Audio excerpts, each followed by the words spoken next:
Welcome to week 3. This week we do interpersonal relationships for leaders. Very inspirational for me. A lot of material from Lincoln's life. So this slide presentation will be lengthy and filled with wonderful concepts. I think you'll all relate to them. As is always, as I'm reading through the Lincoln book and through the Kouzes and Posner, I get inspired by certain concepts. You saw last time emotional intelligence, the way Lincoln handled criticism, and also his how he kept his motivation. That inspired me to think about motivation. This set of readings inspires me to think about how Lincoln developed trust in his followers and used the trust, used his interpersonal expertise and knowledge to get the passion out of his followers. And let's start. The reading on Lincoln, Chapter 1, inspired me with a couple of very important concepts from management literature on interpersonal relationships and how leaders can lead. Get out of the office and walk around among the troops. Yes, that shows that leaders have a personal, that they're not afraid of followers, that they interact with followers. Lincoln went out and got to know the soldiers, a very effective way to, motivate them to do the very powerful, to make the very powerful commitments that they have to make to the army. Now, two concepts from the literature on this. One is this concept of management by walking around. It's a very effective way in a lot of offices to have a manager just sort of walk around. Talk to people. How's your job going? Do you need anything? Is there any challenge that you're facing now that I can help you with? Some managers are sort of timid and afraid or unwilling to do this, to be this close to their followers, and in a way it sort of hurts them. Managers who can get out and circulate among the troops do learn a lot, and in those discussions it's very interesting. You get impressions of your followers, they get impressions of you, and even if the meetings are very short and you have small dialogue, it can really set the stage for some intense interactions, for a level of trust and a level of communication. Why? Well, one of the reasons is face-to-face dialogue is a very rich medium, media richness. We'll get into media richness a little bit later too when we talk about communication. Still, face-to-face communication is very powerful. From face-to-face communication, we as human beings are programmed to get all kinds of gestures, symbols, voluntary messages, involuntary messages, messages that really get you to know somebody else. So those media richness gives you two things that leaner media like email don't give you. One is spontaneity. Spontaneity means that when one person is communicating, the other person can respond right away, and that particular spontaneity is very effective for efficiently getting messages and clarifying messages, and to be active listening. So to clarify messages and to listen effectively in a communication. Second is information density. With a rich media, the information is, you get information not just from the voice, what the person is saying, but you also get information from the tone, the gestures, the body language, the intonation, the hesitations, the time when somebody is not saying or not responding to a question or someone else. All those are very rich, very information dense aspects of communication. So as a leader, those are two pieces of advice, something Lincoln used, and it helped him to be effective. Again, the Phillips reading is very inspiring to me in Chapter 2, Build Strong Alliances. Phillips talked about how Lincoln developed trusting relationships uh, within within various aspects of his job. And yes, trust is inspiring to others, and to refer back to earlier slides, the trust leads to drawing out the passion, the strong commitment to the organization of others and to leaders personally. In the discussion boards, as I mentioned earlier, that is what I want you to do. I want you to get to know each other. I want you to build trust. I often do an exercise in my classes of how do people build trust. And let me explain something about that process. In most people have at least 3 or 4 people that they trust in their lives. Others may have none. Others may have a few more. But needless to say, people you trust are very, very rare. It's easy to break trust. And then there are other people you trust, but just less so, not with everything. How do you build trust then? And I'm going to argue there are a few things involved. One is time. Another one is reciprocity. And so you would trust somebody else with your feelings, with your values, with some aspects of your personal life, and then see if they respect that information, if they honor your dignity, and then maybe they reciprocate with something very personal to them.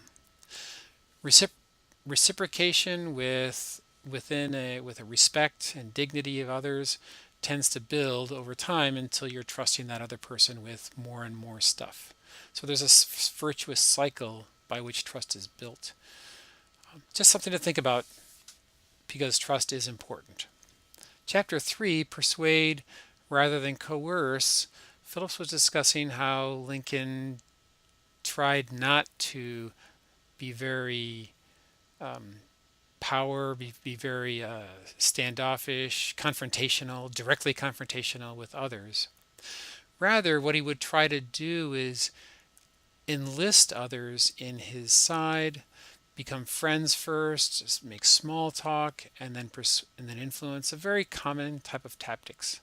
But he also gave something that maybe in politics today would be criticized as leading from behind. But Lincoln tended to hint at what he wanted, let others come up with that idea and take ownership of that idea, and then allow them to take the initiative. So in other words, by letting others take the credit for what's happening, that increased their motivation. Lincoln is happy to give them the motivation because the organization is doing, the presidency, his union was doing what he needed it to do. When others take initiative, when others own an idea, they tend to get very passionate. And I think earlier in the job characteristic model, giving others autonomy in how to do the job, and giving others autonomy in and control over empowerment over how to get the job done increases motivation. That's motivation. And that makes Lincoln's job more in the line of just giving feedback. Constant, supportive, but directing feedback. A related concept that Lincoln was very good at is the idea of active listening. Attending to listening that is attentive listening that involves actively sensing sender's signals, evaluating them accurately, and responding appropriately. That definition is a little bit confusing, so let me try to explain what's going on. With active listening, you basically turn off your evaluative filters. So you're not judging. You are evaluating, but you're not judging. So sensing, postponing evaluations, avoiding interruptions, maintaining interest, keeping eye contact, becoming one with the person you're listening to, trying to get into his or her mind. Evaluating does not involve judging. It's not reacting to. Rather, well, maybe it's reacting.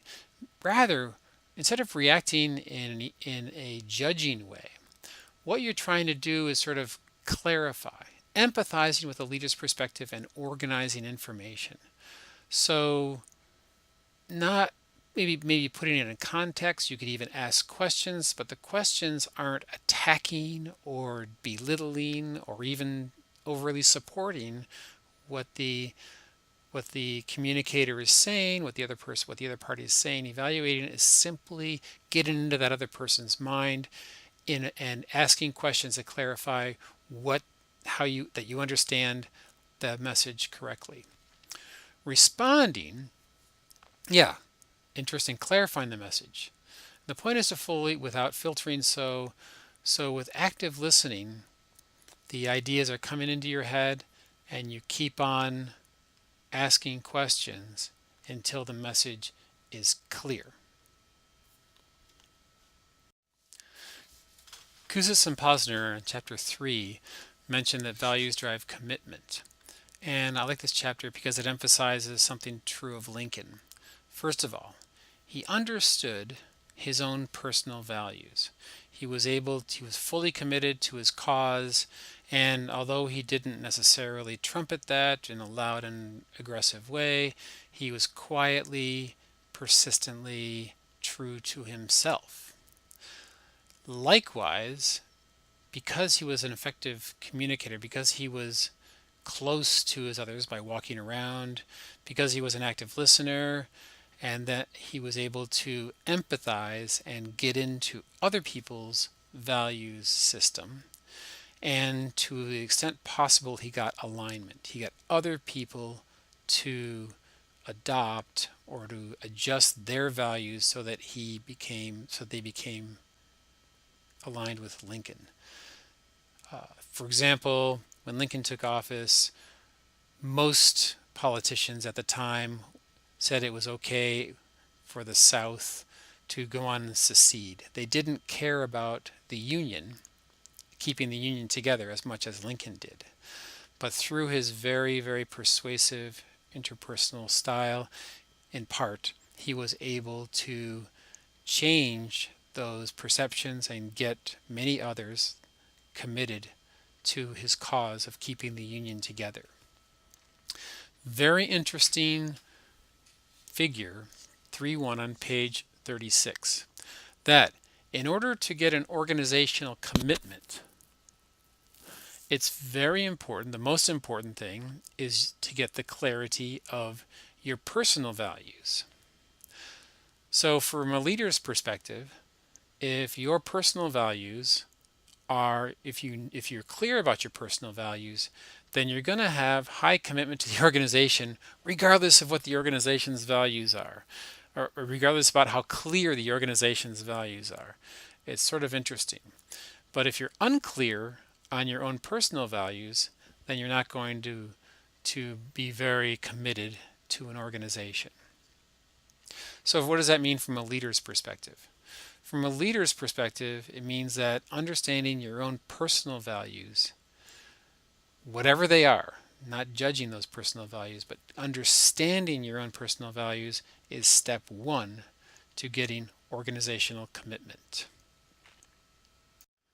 Just to repeat, clarify, and maybe make more academic the material on the last slide, there is a concept in the literature called organizational commitment. The employee's emotional attachment to, an identification with, and involvement in a particular organization. I'm going to make an argument that organizational commitment is something you want from your followers, from others in your organization. I'm also going to argue that that organizational commitment will come from clarity of your personal values, as noted from the last slide. But I'd also ask you to a couple of challenging questions. You've probably belonged to a number of different organizations, and some you're committed to and some you're not. What's the difference? What affected your commitment? And in particular, Was it the type of work the organization did? Was it your rapport or your liking for other people in the organization or respect for other people as in the organization?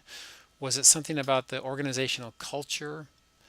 Think about that. Now, as a leader, let's assume that other people are like you. How can you get your organization, the culture of the organization, the spirit in your organization, to engender the commitment level that you'd like from your followers? Building on something I mentioned earlier about trust, Kouzes and Posner have a nice description in chapter 6 about trust rules. Leaders ante up first, take the first chance. I think that's probably true that leaders have to ante up first. That leaders have to maybe risk something, be the first, make an invitation to the employees rather than wait to get invited to the firm picnic or something. But something else about Kouzes and Posner I don't necessarily agree with. They mention that to be trusted, you have to have the knowledge, the total knowledge of the organization and everything that your followers do. And that might be true in some smaller organizations. But in large organizations, as in Lincoln's case with the presidency, Lincoln did not know a lot of things about military strategy and a lot of things about how to run a telegraph or a railroad. He did not have the knowledge that credibility theory might suggest that he needed. So how do you get trust when you don't necessarily have the competence or the knowledge that you have and that you need in all aspects? I'm going to argue that you can develop trust even in those situations. And the trust implies you can develop the trust not that you know everything, but rather that you know what you don't know and you'll defer to the experts in those situations. And you can develop trust in the sense that you can get a feeling that the employees will be taken care of, that the organization works for them. These rules are I think very telling in that regard. Behave predictably and consistently. Yes, if you behave predictably, then people will know your responses and they can well, that's what they can trust. They can understand what you're and they can plan accordingly. Communicate clearly, and I really like the idea at the end of the chapter about communicating not on a need to know basis but a need to share basis, constantly overloading people with information, but giving them information that's relevant, giving them more information that they might need, but information they might be curious about, information about politics within an organization, and even communicating things like, well, there's a situation here, but I can't tell you about it because of some reason, a violation of privacy or something.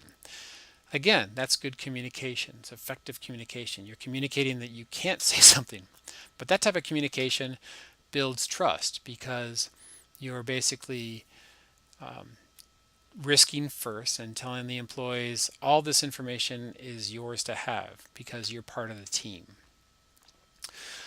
Treat promises seriously, obviously, otherwise it's disrespect, harmful, and sort of abusive.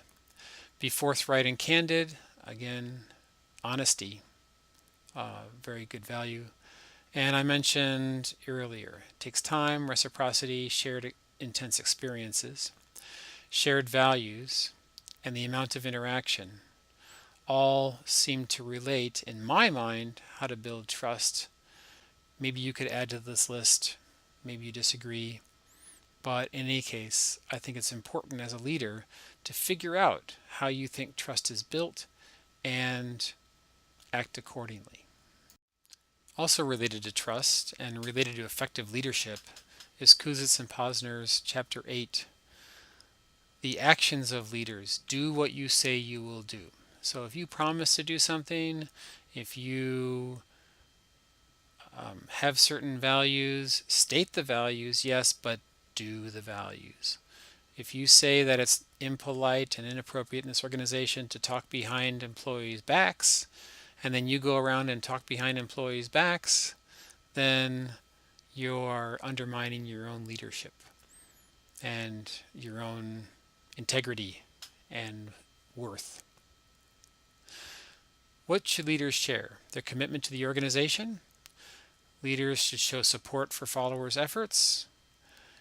You should be positive and upbeat, because the reason you're in an organization, the reason you're leading it, is because there's a good outcome for that organization. The organization has worth, and communicate that. Nobody's perfect. It's okay to admit your mistakes. I think that leaders that admit their mistakes just show they're human and actually endear them to followers. Also, when leaders make mistakes, we all know it. And by admitting it, you're simply being candid and honest, which is, again, from the last chapter, helping to build trust. And even when appropriate, apologize. When you make mistakes, apologies sort of signal to everyone that you won't do it again, that you're hurt by your past mistakes. Again, a very nice signal that you're changing, developing, and improving. You're improving. Again, that's what leaders want you to do. And in order to improve, seeking and accepting feedback. Very good idea. Followers are often sources of great insights. They know lots of things that you don't know about yourself. So use that information to assess how you're doing and get some clues as to how to perform better in the future. Okay, trust is so important. I'm going to go into some academic and more definitional treatment of it. What is trust? By definition, positive expectations one person has towards another person in situations involving risk. So,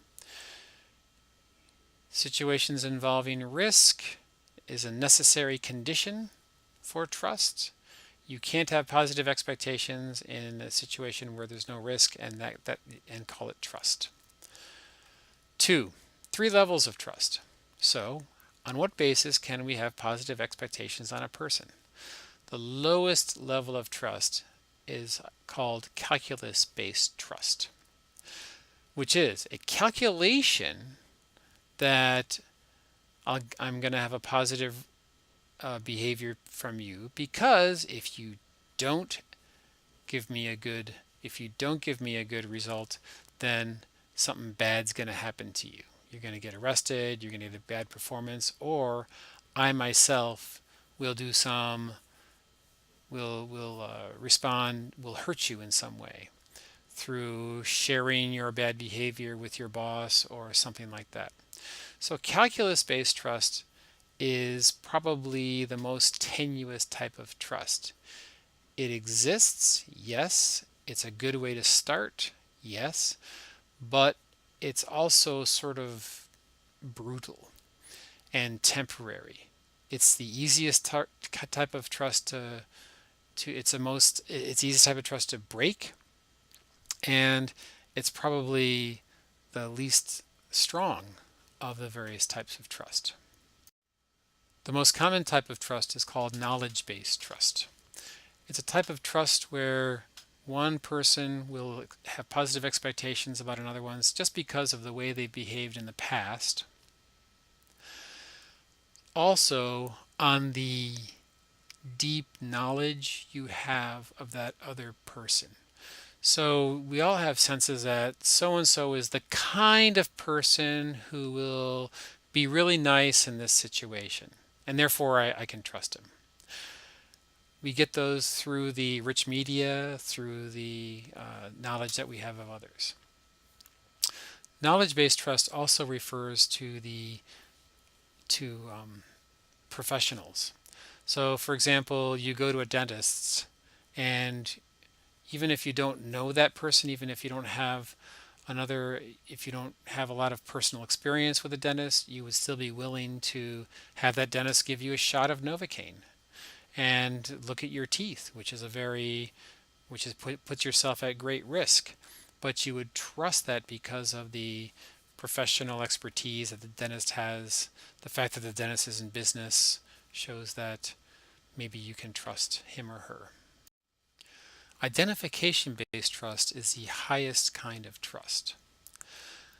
To go back to the last slide, knowledge based trust lasts pretty much as long as the person behaves predictably. So if you trust your boss to give you a fair evaluation, that will last. So that will happen. In the past, the boss has given you a fair evaluation, but one unfair evaluation and boom, you've lost the knowledge-based trust of your boss. Identification-based trust is a higher level of trust, very rare and possibly dangerous, but possibly very beneficial for a leader. It's based on a mutual understanding, an emotional bond, and this type of trust can pertain to the trust between spouses and trust in charismatic leaders. For example, spouses who are together for many, many years know each other, and even if one spouse behaves in an untrustworthy way, the other spouse is likely to forgive and likely to continue to trust, at least for a while, uh, because of the deep level of trust between them. Charismatic leaders, like some preachers, have very trustworthy followers who who base that trust on uh, on shared values, on the preacher's message, and so forth. And ministers have great power to get donations from followers, to get followers to behave in certain ways, to engage in certain activities. So not necessarily based on predictable behavior, but based on an emotional bond. Interpersonal relationships are characterized by the by trust, but also by power. And I want you to understand power because, well, I want you to become more powerful. Power doesn't necessarily make you a good leader, but power is a tool that leaders can use to make their organizations do the right thing, to effectively change the organizations in the way the leader wants the organizations to change. I want to analyze the concept of power because I want you to understand that there are many different bases of power, and I want you to use more bases in your leadership activities. So, power is the capacity to influence others, to make others do what they wouldn't otherwise do. 5 bases of power, and we'll get into those next slide. Reward power, coercive power, legitimate power, expert power, and referent power. The first few types of power are very simple, not even worth mentioning too much. Reward power and coercive power. Reward power simply means that you're able to influence others because you can offer a reward for their behavior. It's something like give a dog a bone. And a boss can use this and to tell an employee, do this so you can, and maybe if you perform really well, you get a bonus. That's reward power. Very effective, but very simple to understand. Coercive power is the opposite. Do this or I'll fire you, or do this or I'll give you an undesirable task at work. Coercive power. And indeed, leaders use those kinds of bases of power. But one point about this, and I'll emphasize it later too, coercive power associates with ineffective organizations, which makes sense. If a boss has to resort to threats to get his or her way, then it it doesn't make for trust. It's inconsistent with trust. It's inconsistent with a lot of the motivation theory. The three bases of power that I have here, listed here, are maybe a little more interesting, maybe a little less commonly known. First is legitimate power. An agreement among organization members that people in certain roles can request behaviors of others. What that means is if I'm a boss, I have a position in an organization, and I have a legitimate right to ask you to do something like write a report on a certain topic, or investigate this particular issue, or help with this other project. You do not have a right as a boss to maybe do other things like get coffee for somebody, or wash my car, or do other things.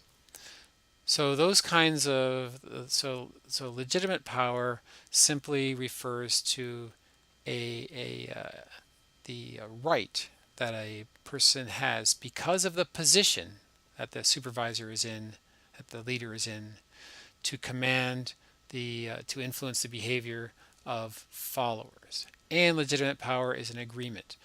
The leader knows he or she has that power. The follower also gives the leader that power. Expert power is a little bit different. It's associated with the expertise that individual might have. So you can get expert power by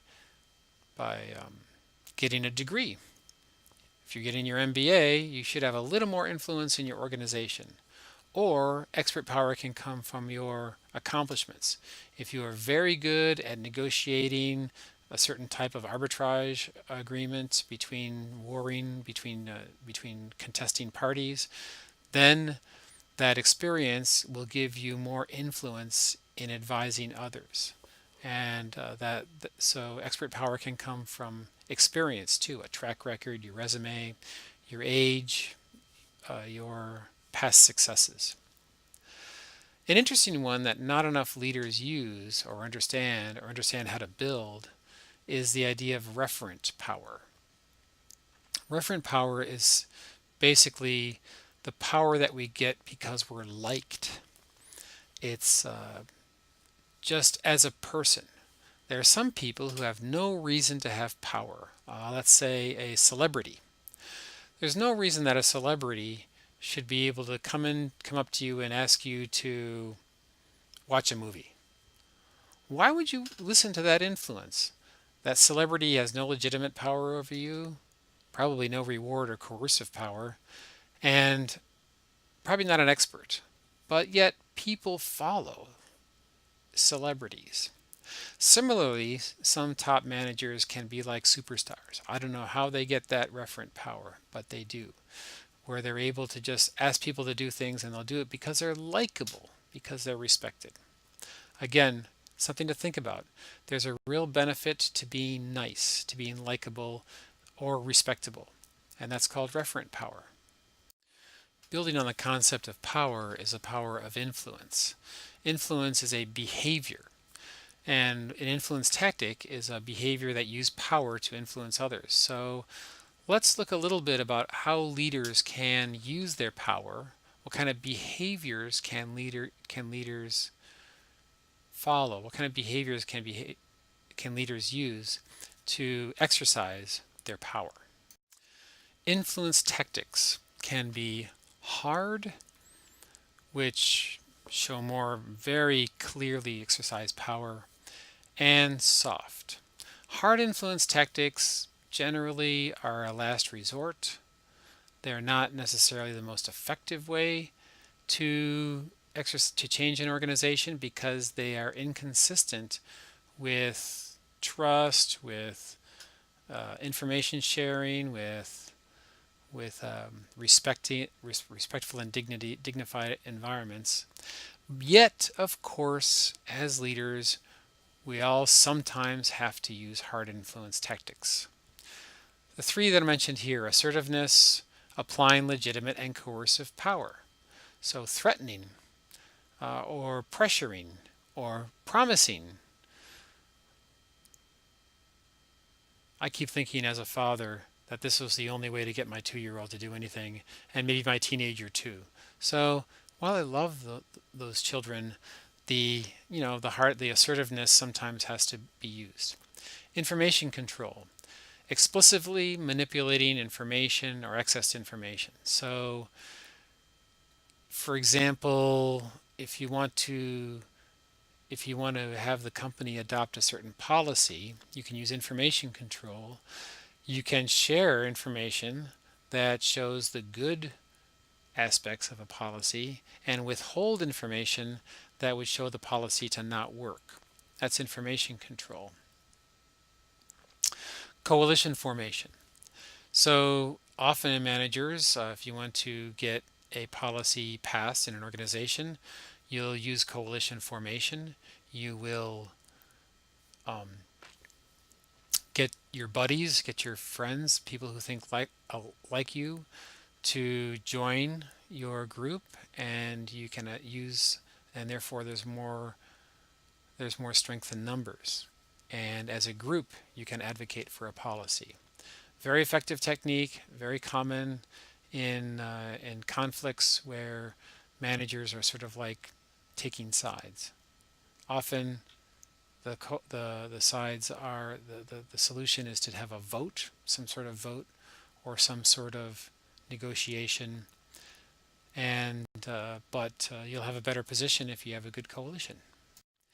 Hard influence tactics also include upward appeal, which is going over the head of your boss, or going to somebody with more authority, more power. Like you might appeal to an expert, an outside expert, or a supplier or a buyer, or somebody with somebody else that can put leverage on your boss. Again, a hard influence tactic to be used in desperation. Silent authority, influencing behavior without referring to that power base. So if your boss walks into a room when you're discussing a certain topic and then leaves when you talk about something else, just the presence of the boss might influence what people think are important. Or if the boss attends meetings that are on certain agenda items, on certain topics, but doesn't attend meetings that are on other topics, that even if the boss doesn't say anything, that can be an influence tactic. Opposite of hard influence tactics are soft influence tactics, which include persuasion, just not threatening or promising someone else, but just use logical arguments, factual evidence, emotional appeals to convince other people. You give other people the ability or the dignity to choose for themselves what's right. All you're doing is sharing your position and using arguments to persuade them. Again, the underlying thing is here you're respecting other people's prerogatives. Or ingratiation or impression management. You attempt to increase liking by or similarity to some targeted person. So you might try to refer to shared likings of certain music or some other common interest. And then after that ingratiation, maybe that other person is more likely to agree with you on whatever your topic is, whatever your request is. 3, exchange. Promising benefits or resources in exchange. So this isn't threat or this isn't coercive power or reward power. It's saying, well, let's work out a deal, and then you give the other person the dignity of choosing to agree with you or not. The difference between hard and soft influence tactics is largely that the soft influence tactics give prerogative to the other side. A more formal statement of the differences between hard and soft influence and the results are in this slide. So hard influence tactics rely on position power, legitimate reward, and coercive, and are likely to result in compliance or resistance. And hard influence tactics we already went through these. Silent authority is softer, and it can be hard or soft. Now, hard influence, therefore, is useful as a leader to get people to behave, to get obedience, to get maybe diligence, but it's not a great way, I'm arguing based on this, to get passion, creativity, or initiative. And soft influence tactics, sort of the opposite. They're more likely to result in commitment, research shows, identification with the task, high motivation from others, and it's more likely to result in the higher levels of human contribution, the passion, creativity, and initiative. To sum up this week, let's think about how leaders can use influence to engender organizational commitment. In other words, instead of using influence to simply change as an exercise of power to change the behavior of others, use influence in a way, in a context that will change others' motivation and redirect their efforts and their commitment towards the organization. How can you get others to buy in to the mission and the purpose of an organization? And then make your influence not something that people do for you, but something that your followers do for the good of the organization. It's a neat way to turn this on its head, and if you do it right, then your followers will, in a way, maybe challenge your personal influence and say, hey, don't ask me to do that. That's not in the interest of the organization. When you get followers at that point, that's actually a time to celebrate. Look at Lincoln's example. He was able to influence others to a great extent, but it wasn't for him. It was because he stood for eternal, compelling values. He was able to influence others to give their last full measure of devotion, the ultimate measure of organizational commitment.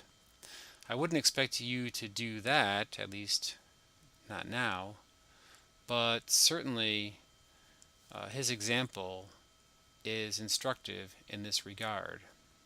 I think we need to take the next step and look not just at interpersonal relationships, but at the whole context of values. And as a challenge to you, I'd like you to think about your own organizational commitment and to what extent is it affected by the influence tactics that you use or that others use on you. And then think about how you as a leader could improve the organizational commitment of your followers. We'll move on to that next week. Enjoy the activities. See you then.